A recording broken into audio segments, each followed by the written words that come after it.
దేవుని యొక్క మంచితనాన్ని అర్థం చేసుకోవడంలో కృతజ్ఞత కలిగి ఉన్నామా?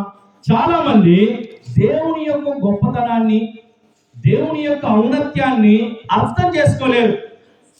ఇంకొంతమంది దేవుడినే గుర్తించలేని పరిస్థితిలో ఉంటారు.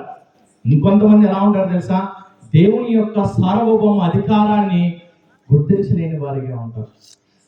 ఇంకొంతమంది ఆయన చేసిన మేలులు కూడా గుర్తు పెట్టుకోలేని వారిగా ఉంటారు.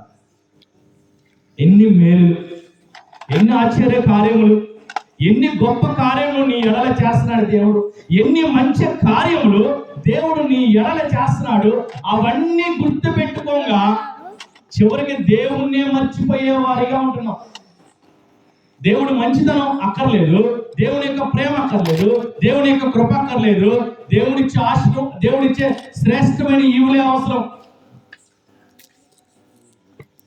దేవుడు ఎంత బాధపడుతున్నాడు తెలుసా? దేవుడి దగ్గరకు వచ్చేది ఎందుకు? మేలు పొందుకుంటానిక? దేవుడి దగ్గరకు వచ్చేది ఎందుకు? అవసరాలు తీర్చుకుంటానిక? దేవుడి దగ్గరకు వచ్చేది ఎందుకు? మన ఆరోగ్యాలు బాగుపరుచుకుంటానిక? తప్పలేదు. అయితే దేవుడు ప్రేమను గుర్తిస్తున్నామా? చాలాసార్లు ప్రభా ఇంత ప్రేమను చూపించావు ప్రభా అని ఎప్పుడైనా అన్నావా? ఎంత కృప చూపించావా నా ఎడల ప్రభా, నీ మంచితనాన్నంతా నా మీద చూపించావు ప్రభా, ఇంత మంచివాడివా అని ఎప్పుడైనా దేవునితో మనం చెప్పాము? కృతజ్ఞత అంటే ఆయన ఎవరో, ఆయన మంచితనం ఏమిటో, ఆయన మన ఎడల ఏమి చేశాడో గుర్తించిన దినానే నిజమైన కృతజ్ఞత. ఆయన ఏంటో గుర్తించాలి, ఆయన ఎలాంటి వాడో గుర్తించాలి, నీ ఎడల నా ఎడల ఏమి చేశాడో గుర్తించాలి. గుర్తించలేము, గుర్తు పెట్టుకోలేము. నువ్వు పుట్టిన కానించి, నేను పుట్టిన కానించి బహుశా మన సంవత్సరాలు, నీకు 30, నీకు ఒక 40, నీకు ఒక 50 సంవత్సరాలు, నీకు ఒక 60 సంవత్సరాలు, 60 సంవత్సరాల నుంచి దేవుని నీ ఎడల కృపను చూపిస్తున్నాడు. 60 సంవత్సరాల నుంచి దేవుని నీ ఎడల మంచితనాన్ని చూపిస్తున్నాడు. దానిని ఎప్పుడైనా గుర్తించామా? గుర్తించలేం. ఆయన ఎవరో గుర్తించామా? ఆయన మన ఎడల ఏమి చేశాడో గుర్తించామా? అసలు ఆయన ఏమై ఉన్నాడో గుర్తించామా? చాలా మంది గుర్తించుకోలేరు.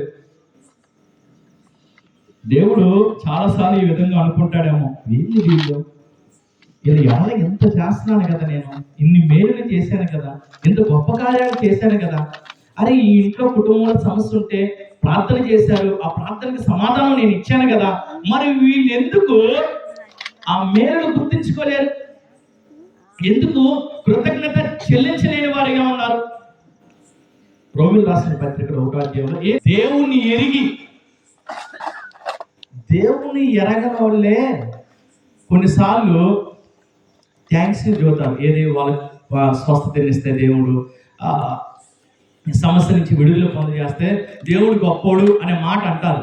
కానీ చాలా మంది దేవుణ్ణి ఎరిగి, యేసుక్రీస్తు వారి నిజమైన దేవుడని ఎరిగి, ఆయన మన ఎడల గొప్ప కార్యాలు చేస్తున్నాడని ఎరిగి, ఆయన మంచితనాన్ని ఎరిగి, ఆయన అపారమైన ప్రేమను ఎరిగి కూడా చాలా మంది ఆయనకు కృతజ్ఞత చెల్లించలేని వారిగా ఉంటారు. ఈ రాత్రికాల సమయంలో ఒకే ఒక్క మాట, ఆయనకి ఎందుకు కృతజ్ఞతాస్తుతులు చెల్లించాలి, ఒక్క మాట చూసి నేను త్వరగానే ముగిస్తాను.